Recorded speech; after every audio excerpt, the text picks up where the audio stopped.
percepção, discernimento, hoje existem várias pesquisas também por causa da saúde mental, que tem aumentado os casos de depressão, tem aumentado os transtornos de déficit de atenção nas crianças e outros tantos.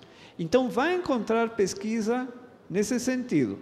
Mas o que nós temos que tomar cuidado são com aquelas afirmações sem fundamento científico que circulam no nosso meio e saem do site de vegetarianismo ou algum outro de informação que não tem respaldo científico. É isso que temos que tomar cuidado. Os programas de televisão, eles são muito por questão de ibope. Então, temos que avaliar. Fala, irmã. É porque eu estava falando, ela está falando para me fazer a pergunta. Para cozinharmos o alimento com óleo, que nem eu falei, que não é saudável mesmo também, e ela perguntou, se o de coco é bom? Óleo de coco? Não, óleo. Todos eles são ricos em ômega 6 e eles são óleos que, ao ser cozinhados, irmã, ele forma muitas substâncias tóxicas. Sim, mesmo óleo de coco. O melhor é não, porque eu expliquei domingo passado, sabe, sobre o tema dos óleos, que são ricos em ômega 6, pobres em ômega 3, e o ômega 6 é pró-inflamatório, favorece toda doença inflamatória. Mas o nosso corpo não precisa de óleo? Nosso corpo precisa de óleo? Nosso corpo não precisa de óleo. Por isso, tem que comer castanhas, nozes, semente de girassol, semente de linhaça, semente de gergelim, abacate, azeitonas, que são as fontes de óleos. E evitar os óleos. Bom, ficou claro a questão das frutas? Vão fermentar. Mais alguns fatores que produzem fermentação. A comida não deve ser ingerida muito quente nem muito fria. Se está fria, as forças vitais do estômago são chamadas a fim de aquecê-las antes de ter começo o processo digestivo. E o que acontece com o alimento? Eu tenho uma pergunta antes. Só um minutinho, por favor. O que acontece com o alimento? Você come um alimento e tem uma bebida, como diz ali, bebidas que quente ou fria, tem que ser retirado do estômago antes de que comece a digestão. E o alimento permanece no estômago. O que vai acontecer com o alimento? Vai fermentar. Vamos a um caso extremo, irmãos. Prestem atenção, por favor. Sorvete. A que temperatura entra no estômago? Menos 4 graus.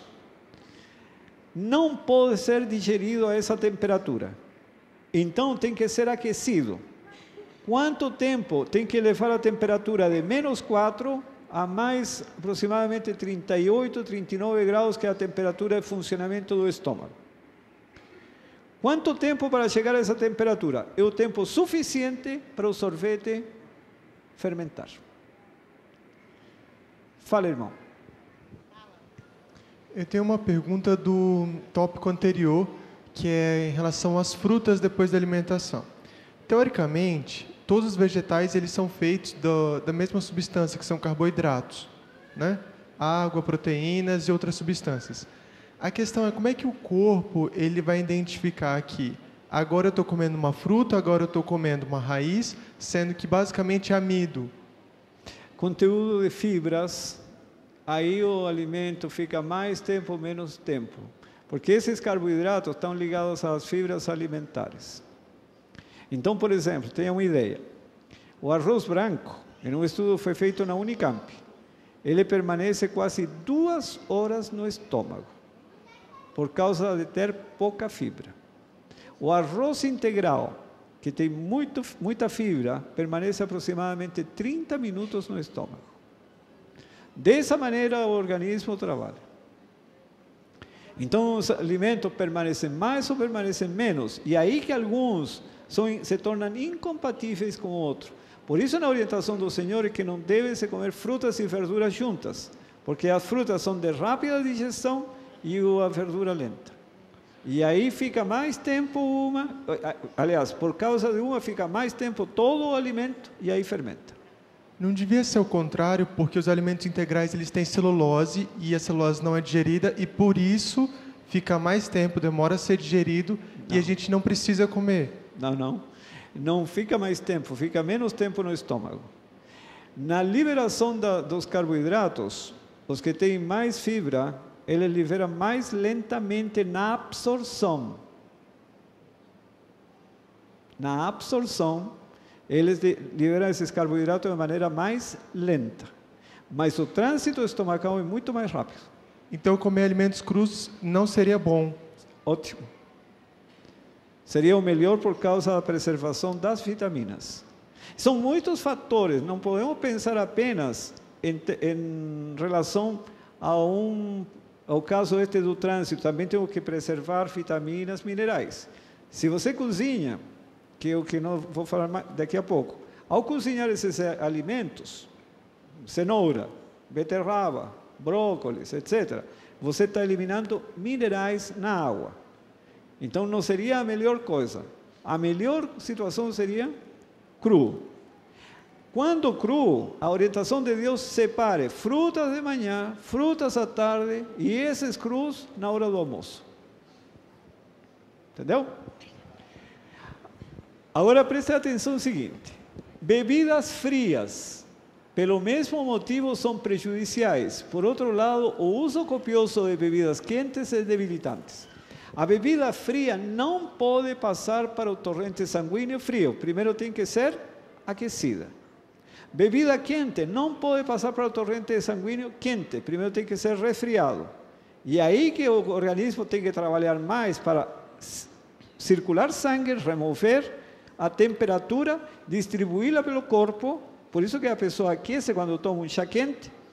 Só que isso demora os processos digestivos. E como demora, é o tempo suficiente para o alimento fermentar.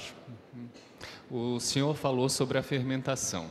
Criou-se um mito de que o vinho ele é bom para a digestão. Eu queria saber até onde é verdade e até onde isso é mentira. Que o vinho, ele é bom para a digestão. Eu queria saber até onde isso é verdade e até onde é mentira. Não, aí nós temos que pensar o seguinte: o vinho, o Senhor diz, não por causa que compromete a atividade cerebral.